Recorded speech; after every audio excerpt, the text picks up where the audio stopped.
I'm Dream Queen. You're in the cab with us. Good morning. Oh boy. So I really want to talk about Benjamin Netanyahu's visit.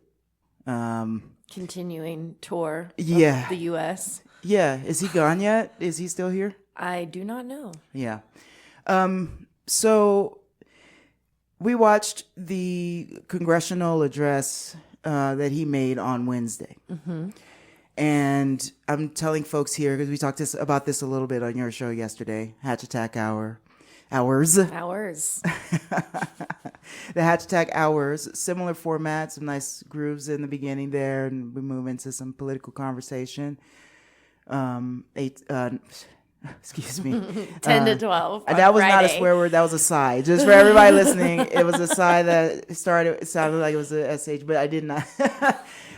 Yeah, it's 10 to 12 on Fridays, and we're just getting going here. It's been a really long week, y'all. We've been working really hard to bring y'all some updates on what's going on in politics. I said yesterday, Wednesday felt like weeks ago. Now it feels even longer. And things have happened even since I saw you last night. Mm-hmm. Even since I saw you last night, we have new headlines from... All the time now. Yeah. It's too much. It's too much. Right on. Well, I appreciate you being here. I appreciate all the listeners tuning in. Why don't we... So I'm going to check. Can you push that button for me right there? So we have some clips today, and we're just going to blast through just this whole circus that is the political sphere. So my feelings when we were watching Netanyahu address Congress as looks like a wrestling star coming down the aisles with all his back pats and cheers and woots. And we, I said we talked about this on your show, because for listeners here who didn't hear your show, we're just, it's a little confusing to me because we've talked about it quite a bit. And I want to fill y'all in because you might not have been here yesterday. And the people who were here yesterday, appreciate you, love you. And it's going to still be fun. We got new pieces of I was about to say evidence of the collusions that are going on. Yeah. So it looked wild to me. And I was like, why is everybody in American Congress doing this? Well, it turns out that everyone wasn't there. That it was only about half of each party that was present. We had quite a few representatives that were what they call boycotting. Yeah. So we were missing people like Nancy Pelosi, AOC. We were missing people like Bernie Sanders and, Cori Bush, And again, I'm just going to give it way up for Rashida Talib. Yeah. I mean, she showed up with her war criminal sign. The cameras made that we watched on C-SPAN. Hot Diggity and I watched on C-SPAN. Where'd you watch it? I think PBS broadcast after the live was over on the PBS YouTube channel. And I'm asking like this because I'm wondering what you saw versus what the cameras that were focused on our broadcast saw. Right. Did you see Rashida Talib with the sign? Mm-hmm. Both sides of it. There were two sides. Mm-hmm. One said war criminal, and I think the other side said ceasefire. Wow. There at one point when Netanyahu was making his comments about the barbarism. That Palestinian, I mean, I'm going to say people, but he wasn't using words like people, and it was a lot of very harmful rhetoric, and they focused on Rashida, and she looked like she was crying to me. Like her face was really distorted, and there was an empty seat next to her. And I was like, where's the squad? Where's the crew? And, and then at the end, they showed her again, like having a really heated. Did you know it was her birthday that day?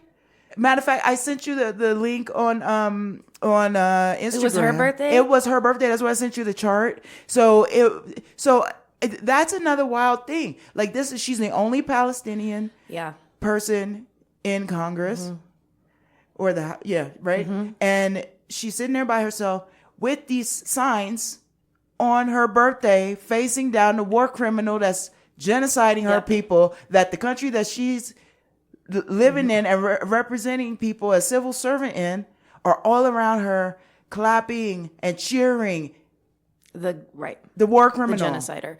And that's her sign said war criminal on one side and guilty of genocide on the other side. So it's even harsher than a ceasefire, which is good. Yeah. We're past that. Happy birthday. Happy birthday.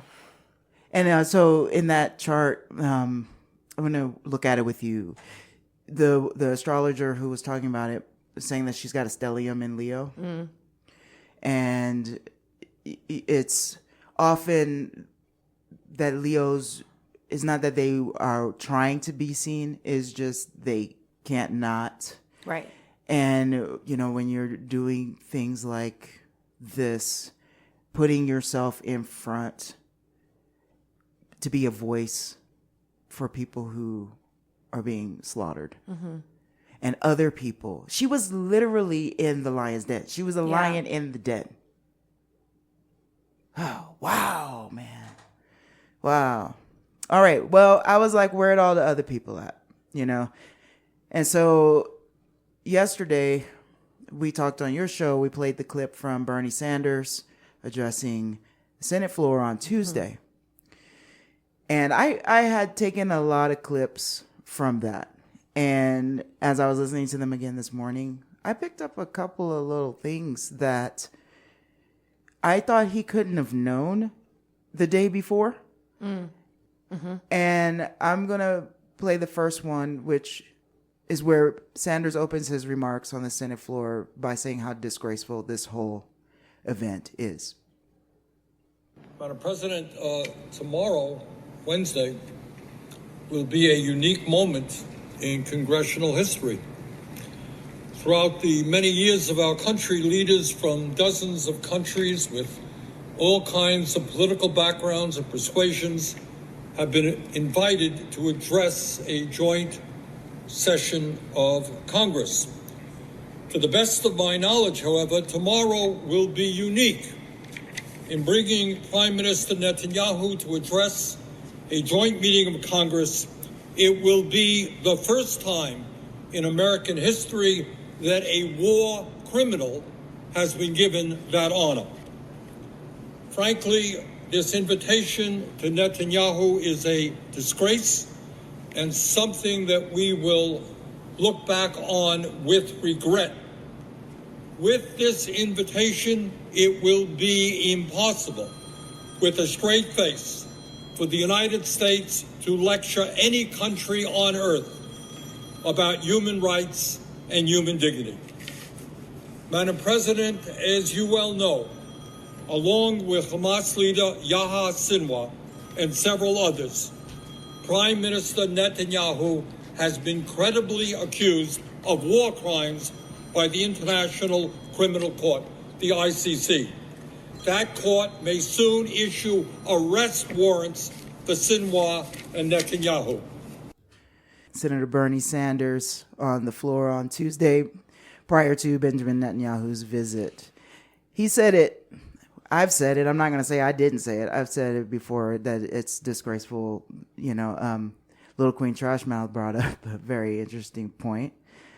And that's... Yeah, when he said we've never in history had a war criminal address a joint session of Congress, I said, except for our own presidents. Yeah. So... Yeah, we have to acknowledge that. We have to acknowledge the hypocrisy across the board and the silence on all of these issues, which is what what protesters and everyone out right now speaking about the apocalypse, the pulling back of the veil, that things are all being revealed. Yep. And we've known so much of this. I can't stop wondering, being here, doing so much on stolen land, how this must look and feel to the indigenous people of this continent. Mm-hmm. It's just like, and it's just terrible. It's just talking out of all sides of your head, not even both sides of your mouth. It's just, the hypocrisy is blatant. So So then Netanyahu, decided to take this. He took the podium and he did some very strong rhetoric to justify it. To me, it sounded like we said a grant a grant briefing. Project updates. Project update, a fiscal quarter. Yeah. Review. He listed all the events since October 11th from October 11th forward that happened. For those of you who hadn't seen it, I had intended. I recorded the whole thing. I had intended to bring clips from that as well, but I didn't get to it, and I really can't give that person any airtime anyway. I don't even want his voice on my show. But he really was listing out on this date you gave us this amount of money and we did this with it. Yep. You came here, and this happened and then we did this with it. And now if you give us more money, we can do this with it. Yeah. And finish the job. Yeah. And said a lot about Iran. Mm-hmm. And American protesters or proxies are funded by Iran. Yeah.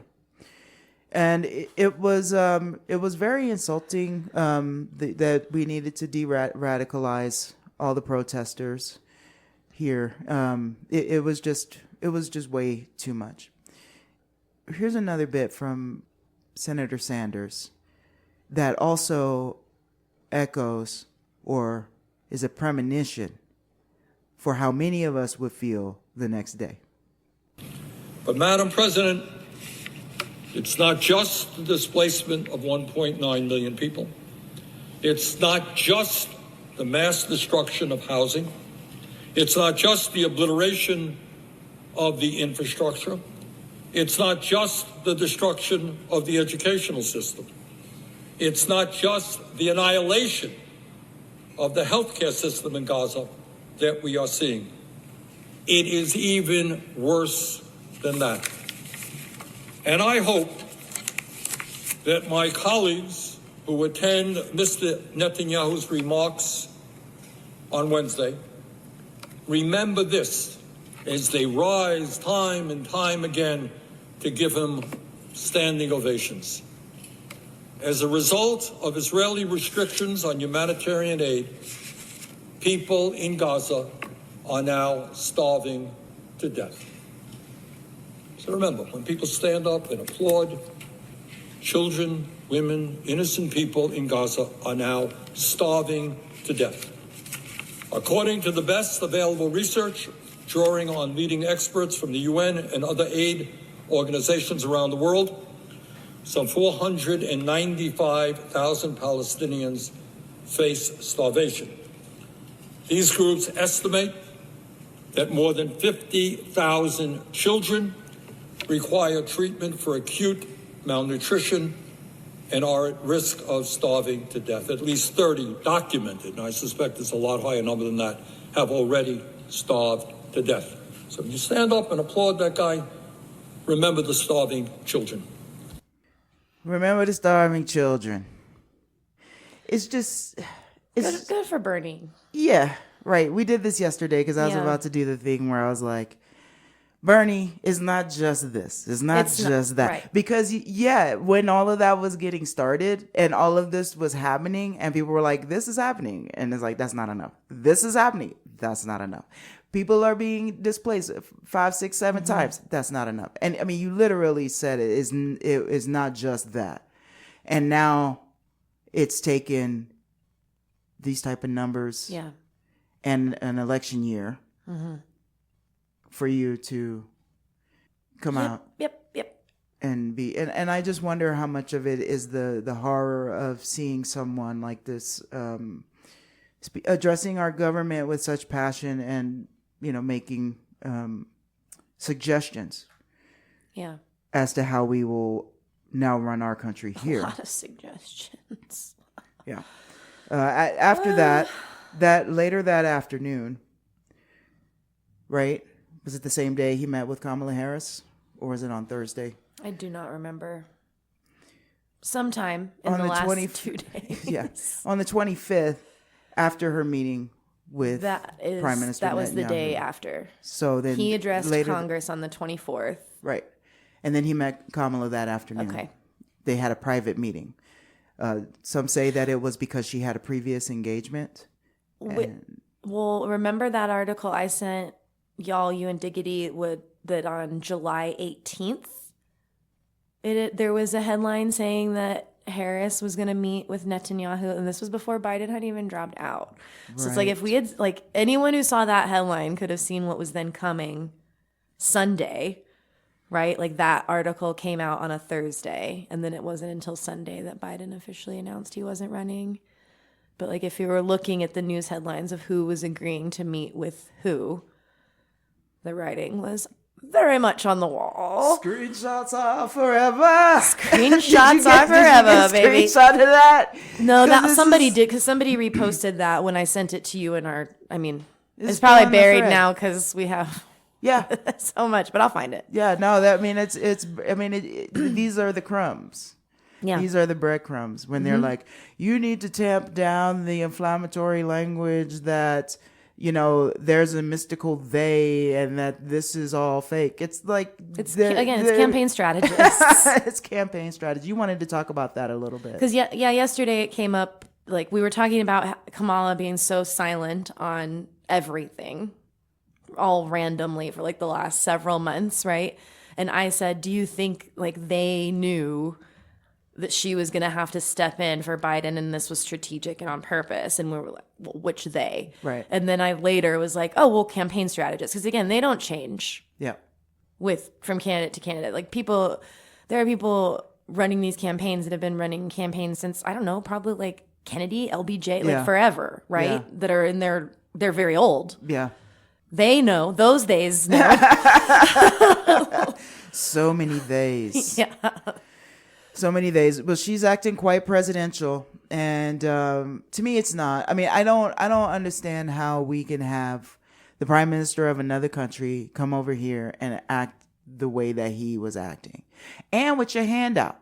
See, the way I was raised, I'm sorry, you go to somebody else's house and then you need something and you gonna come and talk all of this trash about the people who live there. I don't care if it is your scraggly brother from the basement, like outside, with a sign. Like, that's our business. You want how much money? Yeah. You know what I'm saying? Like, all of it is just the attitude was wrong. But they were all smiling, shaking hands.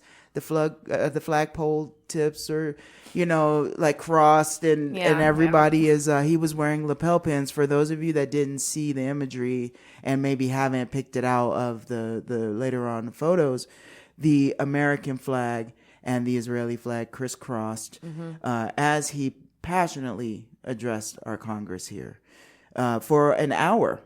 An hour, and then went to meet with our vice president. Presidential candidate too. Well, she's not officially the.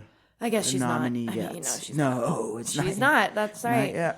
I just saw anything could happen. On that note, I just saw. I think it's 25% or 28% of the delegates in Washington State are sticking to the uncommitted. They're going to truly represent the proportion of people that voted uncommitted in the primaries. And vote uncommitted at the DNC. We also have uncommitted delegates, and 10% of our votes should also be going to the uncommitted at the DNC. So maybe we should still be talking about delegates this week on my show and who we can call to talk about being uncommitted. I see a side road, and I want to turn down it now. Let's talk a little bit about the terror. The terror of the possibility that this whole election is going to go sideways. In what way? Because of all the uncommitteds and all of the third party, you see the air quotes, but it's not air quotes. It's real. Like all the people who are voting neither blue nor red. I feel the fear emanating out of the audience. Like, you're throwing your vote away. You're going to ruin the country. It's all going to be our fault. Okay. You know that. Okay. Well, it already has been. So again, that's not new. Right. Already blamed for everything that goes wrong. Also, so first and foremost, If your society is telling you there's only one person that you have to vote for to save you from fascism, it's already here, babe. I really hate to break that to you, but that is not democracy. Yeah. So there's that. And the third party candidate scare tactic boogeyman, like I remember that rhetoric being so strong and so palpable well before I could even vote, like a decade or more before I could even vote. And I'm pushing 40. If we had stopped with that 40 years ago and actually people were voting for what they felt and believed in, where would we be right now? And I don't really believe in kicking cans further down the road for like, not this time. No, not this time. Because again, that's always going to be the answer in my experience, in my very real lived experience that has always been, now's not the time. Now's not the time. Well, when is going to be the time to stand up for what we believe in? If not now, when? The master's tools will never dismantle the master's house. And I believe that as well. And that's why I say, do what you can outside of these systems. Again, still vote. Yeah. But again, right now, I mean, the master's house is the two-party system. And it cannot be fixed within the two-party system. Right? In that realm. Yeah, the very definition of it is not expansive. By the very definition. So in these two-party systems, we've had a war criminal foreign prime minister come and talk to both of the presumptive he talked to Harris and Trump this week. Now, Trump is the official Republican Yes, that is official. nominee. Official.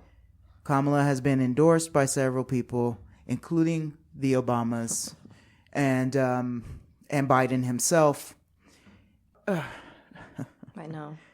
After she had her meeting with Netanyahu, who's very concerned about the political pushback and what he called blood libel against Israel, what he called oppressive language and discriminatory anti-Semitic language. A statement from Vice President Kamala Harris, July 25th, 2024, for immediate release. Yesterday at Union Station in Washington, D.C., we saw despicable acts by unpatriotic protesters and dangerous, hate-fueled rhetoric. I condemn any individuals associating with the brutal terrorist organization Hamas, which has vowed to annihilate the state of Israel and kill Jews. Pro-Hamas graffiti and rhetoric is abhorrent, and we must not tolerate it in our nation. I condemn the burning of the American flag. That flag is a symbol of our highest ideals as a nation and represents the promise of America. It should never be desecrated in that way. I support the right to peacefully protest, but let's be clear. Anti-Semitism, hate, and violence of any kind have no place in our nation. And that's on a piece of blue paper with some red writing and blue writing on it from Vice President Kamala Harris. And I want to be clear that I agree on the surface with no anti-Semitism, peaceful protest, no association with murderous groups. But that's got to be on both sides.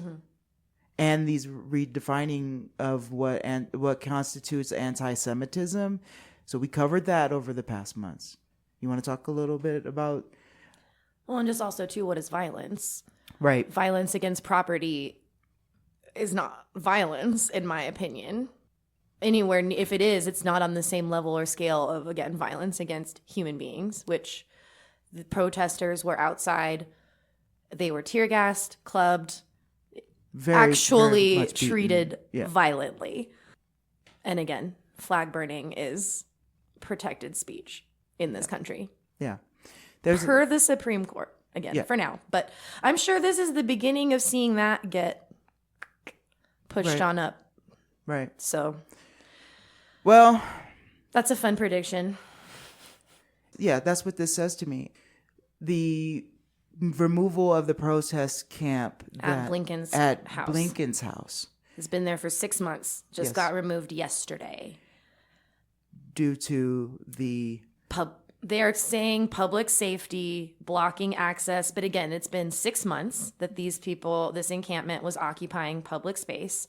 And now, with the support of this Supreme Court decision that you can be forcibly removed from public space if you are camping there, they have been removed after under that ordinance. 6 months. Yeah. Yeah. You know. Well, I mean, again, Gorsuch said it in his majority opinion that protest encampments were absolutely included in this. He carved it out Right. on purpose. And that encampment had been at Blinken's house for so many months before that decision came down. Yep. Yeah. Since January 26th. Right. So like exactly 6 months. And then the decision was the week of July 4th, sometime in there. Mm-hmm. Mm-hmm. So, yeah. Yeah, it's just pretty clear that they're making laws around how to squash people's freedom of speech. So let's talk a little bit about our other presidential candidate who was also visited by Prime Minister Netanyahu. One of the others. Oh, sorry. Thank you. Can you just tell everybody, we have choices. We have choices. Where do they find those choices? You can look into the PSL candidates. That stands for the Party of Socialism and Liberation. There's Green Party candidate, Independent candidate, Libertarian candidate, as well as a Democratic and Republican candidate. At the very least, I'm sure there's others. Again, in 2020, I believe there were 8 presidential candidates on our New Mexico ballot. Wow. 8? Yeah, 8. 8. But we only have 2 choices. Right. Huh. Well, if people hang in there, they might never need to vote again. Yeah. Here's some words from Donald Trump. He gave a speech at the Turning Point Action Believers Summit yesterday. This is a far right-wing organization. Turning Point was also the people who sponsored Kyle Rittenhouse's speaking tour across colleges of America. If you don't know who Kyle Rittenhouse is, look him up. I am giving way too much airtime to these dementors. I'm just trying to let y'all know what's going on. All right. He was an actual domestic terrorist. Yes. You just want to tell people real quick where he came into our collective consciousness? He was a minor whose mother purchased a gun for him, provided it to him. He drove across state lines to violently attack protesters and killed a protester. In Wisconsin. Yes. During the 2020 BLM George Floyd. Yep. Yeah. So, this organization who got Kyle out of jail, provided lawyers for him so he's off on a self-defense charge, even though he walked past law enforcement officers with a semi-automatic rifle in clear sight, 17 years old, into a protest, and some protesters saw him and tried to disarm him. Yes. One person hit him approached him with a skateboard. I don't even think he was actually I don't think hit he was either. because he shot the person with dead. the skateboard. Yeah. And then another person was shot and survived. And so Kyle was given lawyers by Turning Point people, and his case was made for self-defense, even though the people who approached him felt like they were doing self-defense because which they were. Yeah. Because he entered their space with a visible weapon. Yeah. Deadly weapon. Yeah. At a Black Lives Matter protest, he was a white man with a rifle who was not a law enforcement officer. So when he's now on a Second Amendment and self-defense speaking tour. A lot of college campuses that he was on did face protesters, shut him down, booed him out. He faced a lot of resistance, and rightly so. But this organization is a big part of Trump supporters. So we're going to hear what he said at their summit. You won't have to do it anymore. 4 more years. It's not coming out of the thing. All right, sorry, we're having some technical difficulties. Nah, it's all right. I'll just tell him what he's saying. Stop it there. I don't know why it's not playing through the aux cord here for this this one. But it's Donald Trump is telling the beautiful Christians. That's his words. You have to go out and vote. You won't have to do it anymore. 4 years, it will be fixed. It will be fine. You won't have to vote anymore. In 4 years, you won't have to vote again. Woo! What do we think he meant by that? Okay, well, I mean, taking it at face value, which I don't know that there's a lot more to him than that. Sounds like he's gonna be a little dictator and use whatever all this crazy stuff that has been put into place, thanks to the Supreme Court, to stay in office, is what that sounds like to me. Yeah. It also, his handlers have come out and said he hears bits of things in meetings and then just latches onto them and repeats them, and they get weirder and like lost more and further in his own little weird game of telephone that he's like playing with himself. So there is also that, and I don't want to, I don't know. Keeping both of those things in mind, I believe, is important. Yeah. He says a lot of things He says that are not real. In this AP Wire article at the same conference, Trump said he also asked Netanyahu during their meeting how a Jewish person or a person that loves Israel can vote for Democrats. This is where an election is going right now. Yeah. I've never seen mudslinging like this ever that involves talking to actual foreign leaders about our system. Demonizing an entire political party. Yeah. So this article is called Netanyahu Meets with Trump at Mar-a-Lago, offering measured optimism on a Gaza ceasefire. Yes. Why didn't they meet at Trump Heights? Right. So let's talk about Trump Heights, which is one of the jarring things that you walked in with to me this morning before I finished my coffee. Yeah, sorry. No, I love it when you do that. The good news is it happened 5 years ago. I guess I don't know if that's good news or not. But 5 years ago, Netanyahu renamed an illegally occupied territory in Syria that was formerly called Golan Heights, Golan Heights. And on June 16th of 2019, Netanyahu renamed Golan Heights Trump Heights in honor of Mr. Trump for his decision to recognize Israeli sovereignty over the territory in Syria. This is crazy. In Syria, which so Israel let me give you my sources. BBC News article from June 16th of 2019. So let's see. Israel seized the Golan Heights from Syria in 1967. Jeez. In March, the U.S. became the first country to recognize Israel's sovereignty over the area since Israel effectively annexed it in 1981. So no one else in the world has recognized this as sovereign Israeli territory except for us, which is why then they named it after Donald Trump, who recognized that sovereignty. So what are we saying about the ICC, the International Criminal Court? I do know that the UK just rescinded. They were going to stand against the ICC and resist the warrant. No. Under the last guy, the Tory guy that just got ousted. Okay. Sunak, I forget his first name, but Sunak, who just got replaced with the new Labour leader, whose name I also forget. But the Labour Party just took over and said that they will support the ICC in pursuit of Netanyahu's arrest. So that's huge and awesome. Yeah. That's where my faith We haven't done lies, that right? yet. Well, so it's because that was my next point. Right. I feel a little scared that we're going to go down with him. I mean, I don't know. I mean, at this point, it feels like we're clinging to a rapidly sinking ship. Yeah.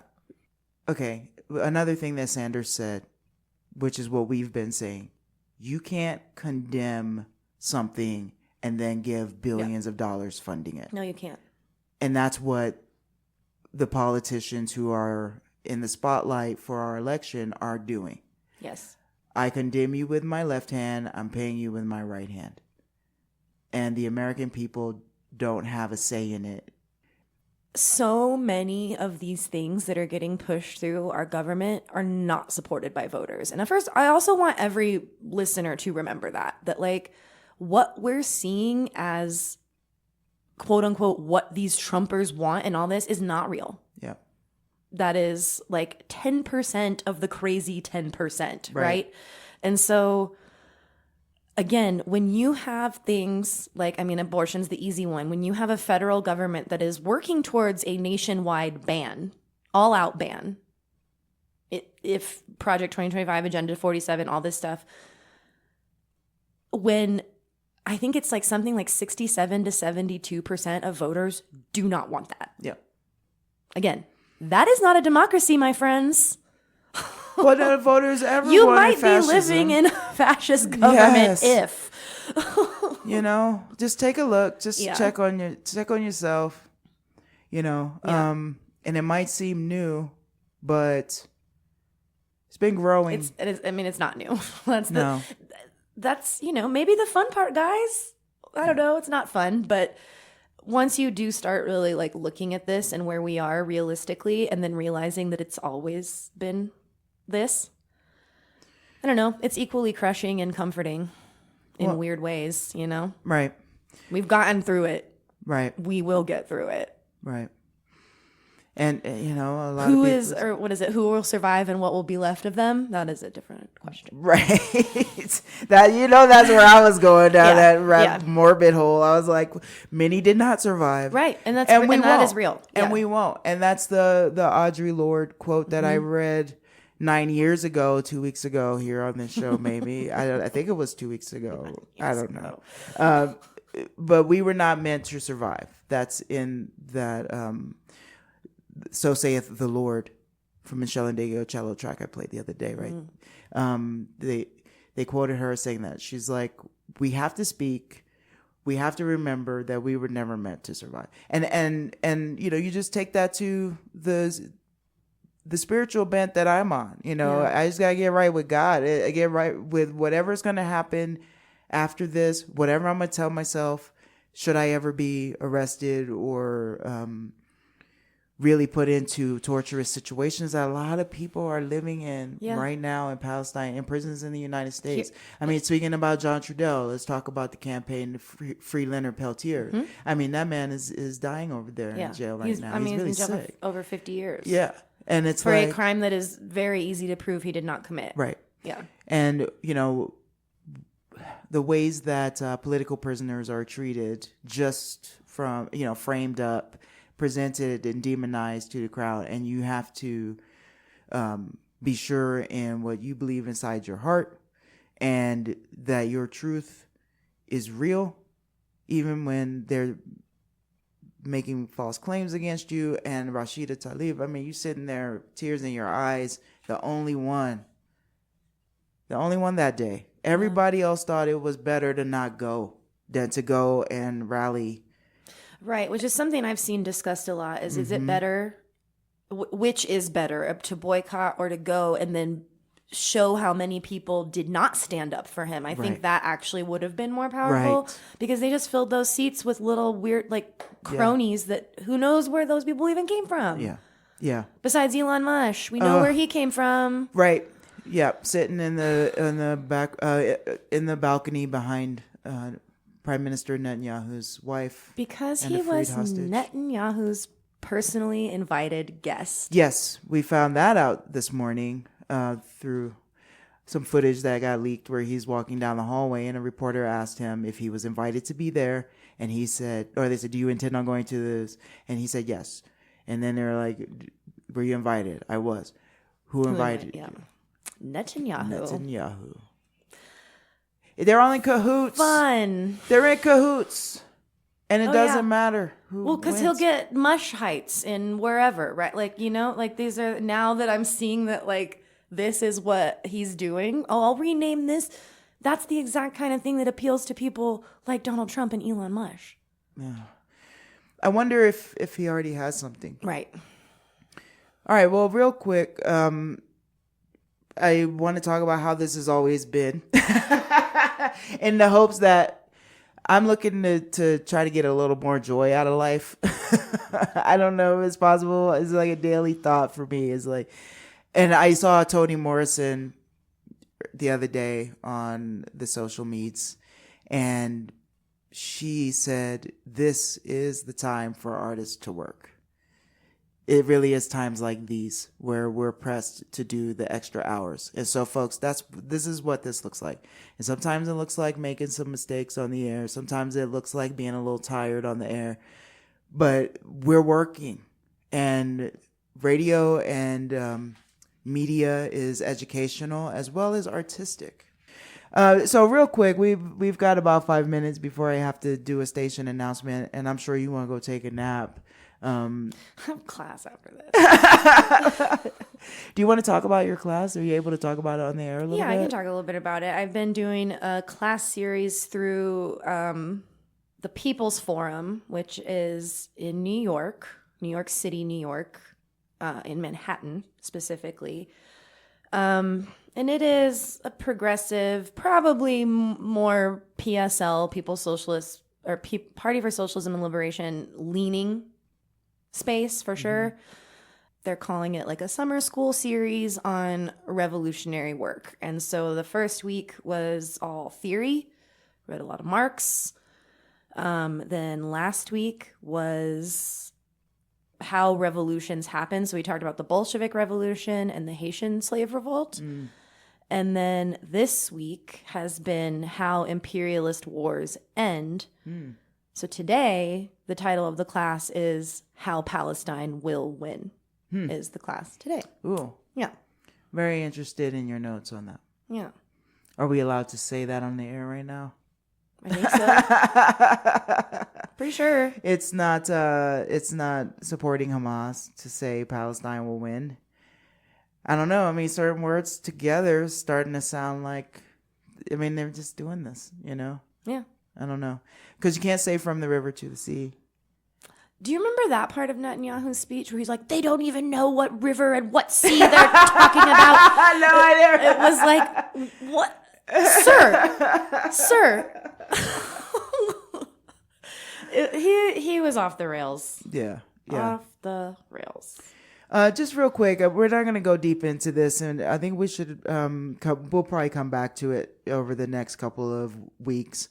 But I want to introduce this piece that I came across called "Cycle of Collective Consciousness Regression." Right, and this is what we were just talking about, even in talking about your class. This comes from red_Ma'at on Instagram, and it talks about exactly this, a cycle that we're in right now.